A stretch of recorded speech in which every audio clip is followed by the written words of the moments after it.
Welcome to The Deepest Cut, a podcast about the movement from painful experiences to meaningful music. I'm your host, Matt Connor.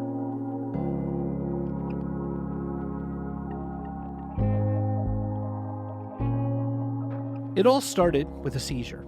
Jenny Summers, who's one half of the folk pop duo Jenny and Tyler, was feeding her newborn daughter in the middle of the night when her own body gave way. She says she had just enough time to lay the baby down safely before everything went black. What followed was a deep and disorienting fear. It was a fear of being alone. It was a fear of hurting someone. It was a fear that her life had split in two and she might never feel whole again. From that place, though, she says, came a song. Now, if you're new to Jenny and Tyler's music, you're in for a treat. The music duo has racked up 20 million streams and counting, while getting songs placed on TV shows like Pretty Little Liars and several others. They've also shared the stage with Sarah Groves and Andrew Peterson, while playing over 1,100 concerts over the last decade. On this episode of The Deepest Cut, we sat down with Jenny and Tyler Summers to hear more about their songcraft and the ways they keep some compositions private, songs meant for just them as they process through life's joys and sorrows. But fortunately, they were also willing to pull back the curtain for this song, entitled How Long? It's a song that draws from the Psalms and chronicles a cry for help from the depths of a very traumatic season for Jenny. Here's our conversation with Jenny and Tyler on The Deepest Cut.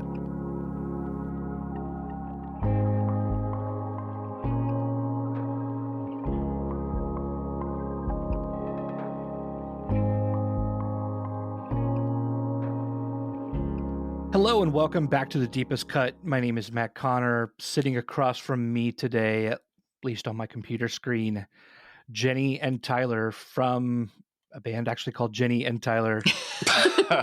Tyler and Jenny Summers are here. First of all, I'd love to give you a chance to say hello. We're so glad to have you on the podcast. Hey, thanks for having us. We're happy to be here today. Agreed. Yeah. Yep. It's kind of a joyful intro for talking about sad songs here on the podcast. You know, we actually talked beforehand about a couple of songs that could have actually been discussed here. We'll be talking about a song called How Long? There were obviously others. Can I ask about the selection process first? Like, were there a lot of songs that qualified for this? How sad are you in your artistry? Like, what was that like? So, over the last 5 years, we've just had a lot of loss in our life, from like family members to close friends, and then just like trauma from having so many children in like a very short period of time, like medical trauma from that and having kids growing up. So I feel like we process so much of that through songwriting. Yeah, I think there are a lot of songs. And we've also been on a journey with a family member who did pass away for a really long time. It was a very difficult journey with her. And so many songs over the last, I don't know, decade. 15 years. 15 maybe. years. Yeah. Stem from that relationship specifically. Yeah. So there's just a lot.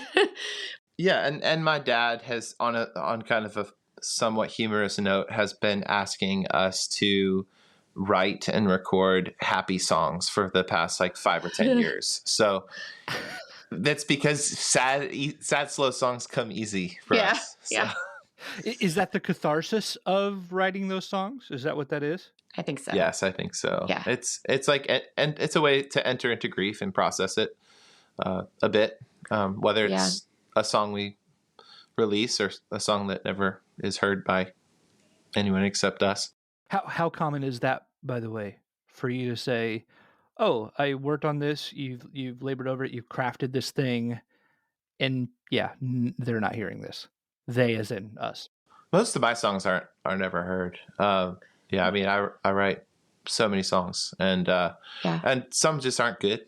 Like they're good. They're good for processing life, but they're not good for, like, in my estimation, releasing to the world. Yeah, I would say I have a lot of those too. Or like it becomes like just a little too personal to like release to the wild.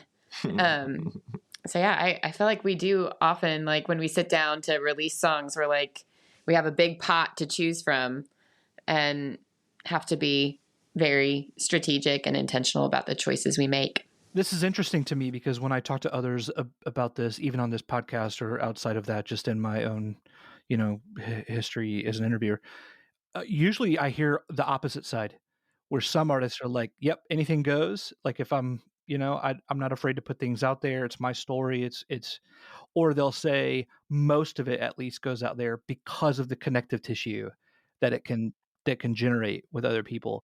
You sound maybe one of the more I don't even want to say careful as in like just careful, but like careful. Like it sounds like you approach it as a process of really caring about who is going to hear this. What will this do for me if other people hear it, or for the people I'm talking about, that kind of thing. Can you take me into like what informs that filter and keeps a lot of those things at bay? So for me, it's actually like finishing the song is a lot of it. It's like I'll start the process and I'll have like 3/4 of a song and I won't actually finish it.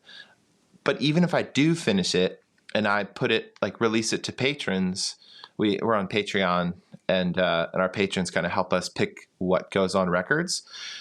Those songs are often not picked, or we'll put something out and then like, almost just as a, hey, like we're still doing stuff, guys. Mm-hmm. Like here's the latest song, without the thought of this is going to fit on this, like the theme of this next record necessarily. So I think, we try to be full of care with choosing songs that sort of go together. Not like concept album wise necessarily, but in terms of like what general theme is the record carrying. Yeah.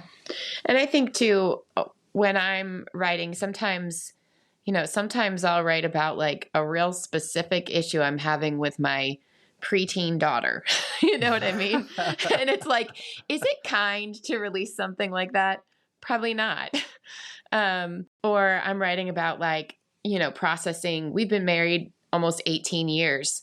So there is so much that happens in 18 years of marriage, And so maybe I'm writing something about that. And it's like, I think that it can be really helpful to release songs about these difficult relationships, release songs about parenting, release songs about marriage, because it does help people. It can make you feel less alone when you hear a song that's, parallel maybe to your story.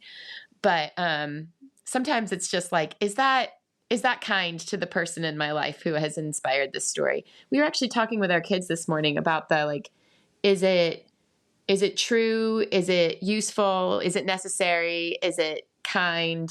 Like when you speak, thinking about your words, and do all of these things apply to what you're about to say? Because if they don't, then maybe it's not the time to say it. It makes me think of Taylor Swift's line in All Too Well, where she says, "So casually cruel in the name of being honest." Like I feel like if we release certain songs, that would be sort of a casual cruelness toward the person who inspired the lyric. That's a big thing to say. Or at least it could be that. Yeah. I'm not saying it's necessarily like that's the default intention behind it. Have you felt like you've actually maybe crossed that line in the past? Like, is this a lesson learned because it was like, oh yeah, we probably shouldn't have released that one? I don't think so. I can't think of anything we've released that I'm thinking, wow, I wish we hadn't done that. I agree. I'm thinking about "I'm Sorry" from There Will Be a Song. Yeah. And like it's a song that was inspired from a fight. Like it's just kind of where we were in the midst of a fight, and then it's like coming out of that.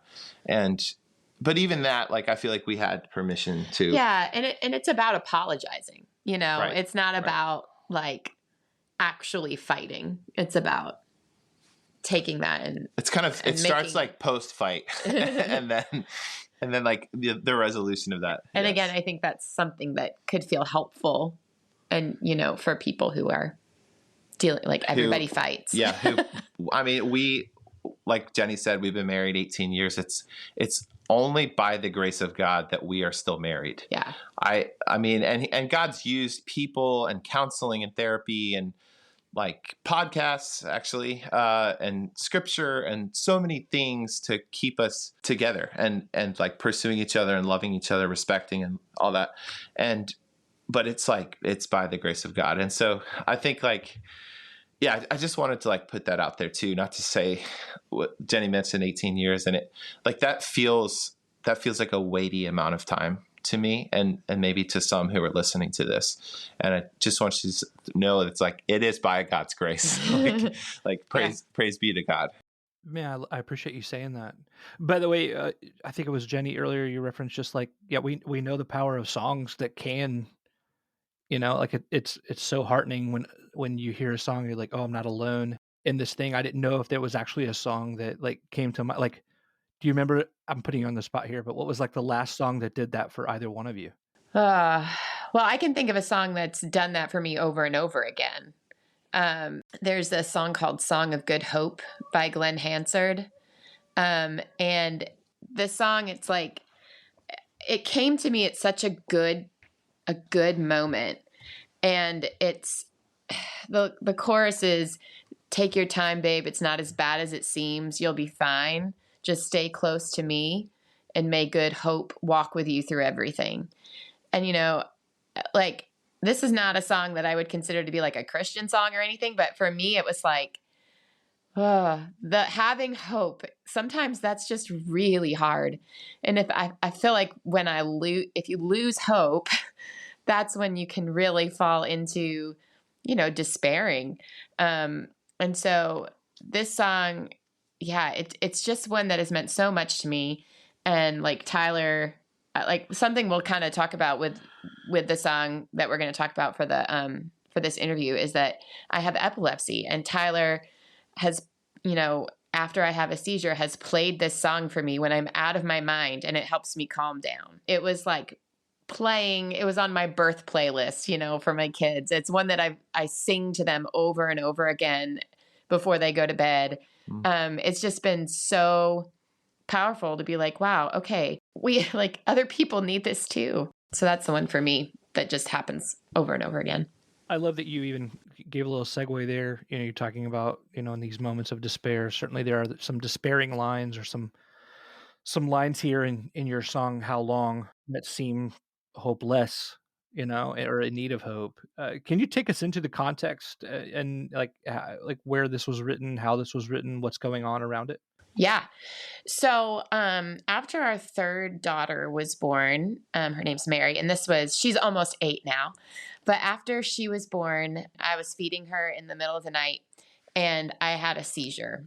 And I had just enough time to like set her down in her crib so that she would be safe, and like find Tyler and kind of get myself to a safe spot before I had the full, like I have tonic-clonic, like the full blown seizures.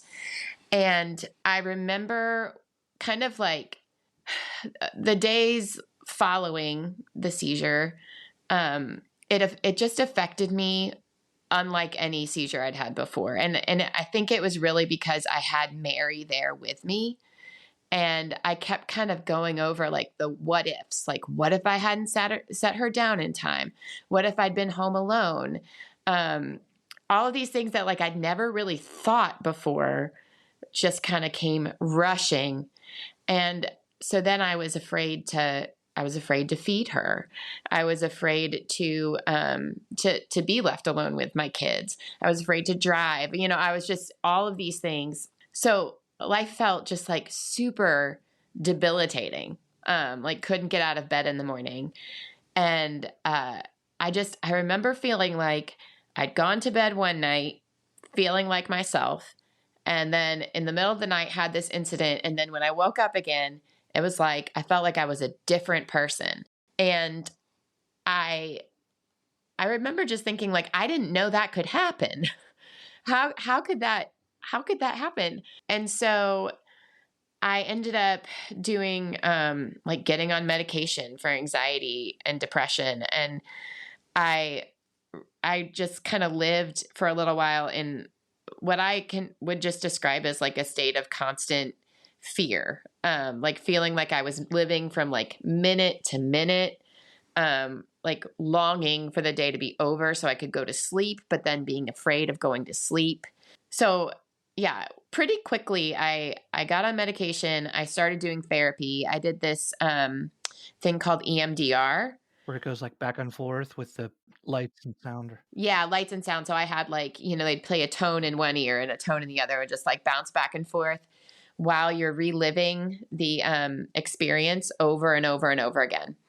And I ended up reliving all kinds of other stuff and kind of like really working out even just my epilepsy diagnosis when I was younger, which was incredible. Like I didn't even really know that I needed to work that out. And coming to the realization even, and this is a little off topic, I guess, but coming to the realization that I'd felt like I was crazy for a lot of my life, and that I wasn't. And specifically with the incident with Mary, I remember very vividly in therapy, the big turning point for me being when I was reliving it, I could look at her face and see that she was totally fine. Like she was calm. She didn't even cry. Like I put her back to bed and she just went back to sleep, which was actually amazing for this child because this child did not sleep. But, and so I saw that and I was like, wow, like the Lord was so kind. But this song was written in the midst of all of that. And in the midst of healing and feeling like, am I ever going to feel at home in my body again?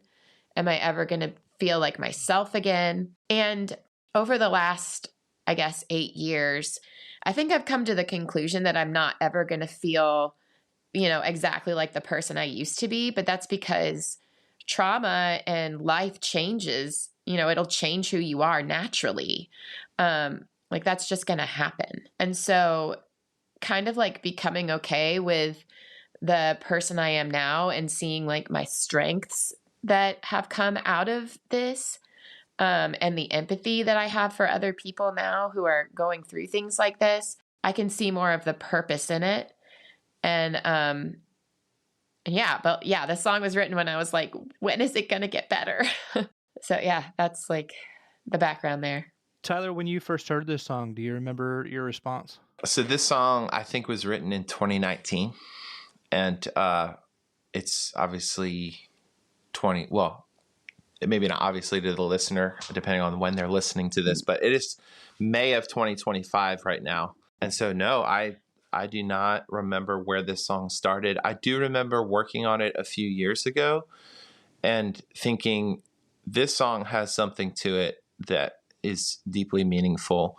And when I was working on it yesterday, because we're trying to finalize a new mix and master before it's released, I started talking to Jenny about it in the morning, and this is like in the wake of sleep deprivation from like Jenny's had a sinus infection, Gabe's got his tonsils out.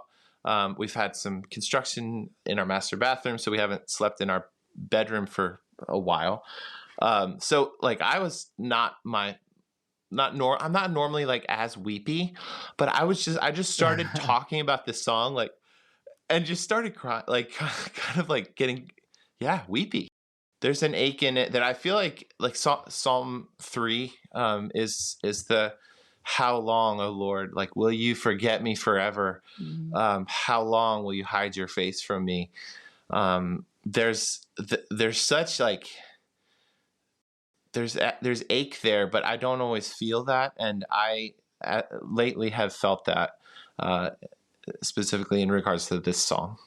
Was that the goal with this song, is to almost have like a psalmic approach to it? I don't know if that was the goal, but I mean, that's definitely how it ended. That line comes from, the Psalms. It's obviously not an original line, but I mean, I guess it does kind of like take the form of all of that with it being a lament, really. Mm-hmm. But I don't know that was the original intention. The whole, you said you're remastering, like all of that. I'd love to even hear your hopes for a song like this as you prepare it and get it out there. Yeah. So production wise, I'm doing something I've never done before, where I have the existing drums from like 5 years ago on there, But Andrew Piga came and recorded new drums. I like both drums, so I think I'm going to like hard pan one set of drums to the left, to the left and one to the right, and see if they can coexist as sort of this like what is happening in my life, like sonic statement, like a confusing. And there's already so much happening sonically with like it's unsettling to me, because there's like a choir part in the beginning that's like starts all the way in the right and then it shifts over to the left and goes back, and so it's got that sense of like the world is spinning around me and I'm just trying to hold on to something. So yeah, I'm still kind of following that approach as I remix it. And I think for me, I have been able to share a bit of this story with like our little Instagram community, and our little Patreon community. But I'm hoping that this will give me the opportunity to share more about like postpartum depression and anxiety and mental health. And because I know there are so many women who deal with it and who maybe even like don't understand that it's happening.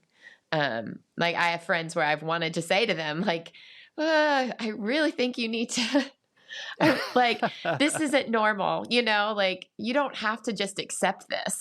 And so, yeah, I'm hopeful that it'll help people who have experienced it, like feel more like validated and less alone. And also that it will, you know, encourage those who might be walking in it now who don't know what to do or how to get help, or maybe that they even need it, to move in that direction toward healing.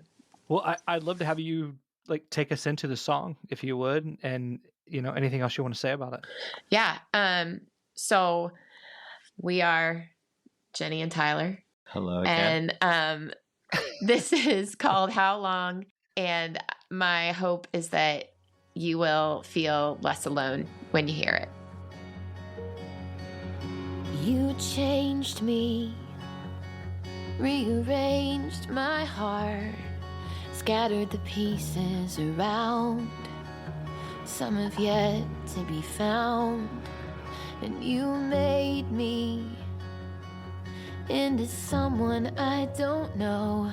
I see myself in the mirror, I don't feel home. How long will it take to be me again? How long until I feel whole? Take this broken heart and make it beat again, again. Take these worn out wings and make them fly again, again. How long, oh Lord?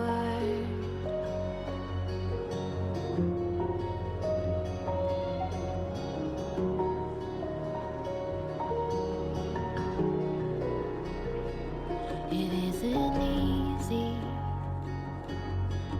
to leave this all behind. You're everywhere that I look, beating the door of my mind. Oh, but grace comes and holds me to his chest, rubs my back while I rest, whispers all will be made right. Take this broken heart and make it beat again, again. And take these worn out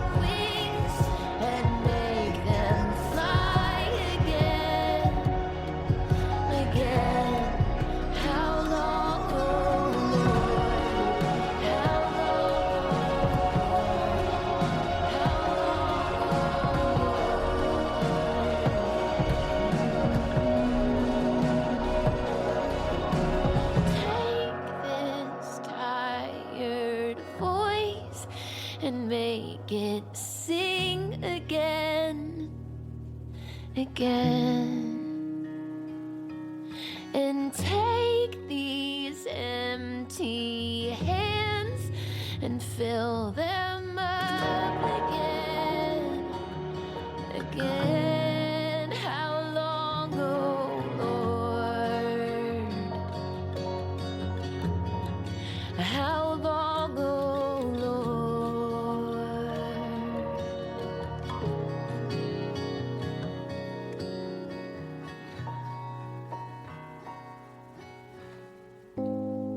You've been listening to The Deepest Cut, part of the Rabbit Room Podcast Network. Audio production and theme music by Isaac Vining. Logo and identity work by Meg Cook. The Deepest Cut was created and hosted by me, Matt Connor. Thank you so much for listening.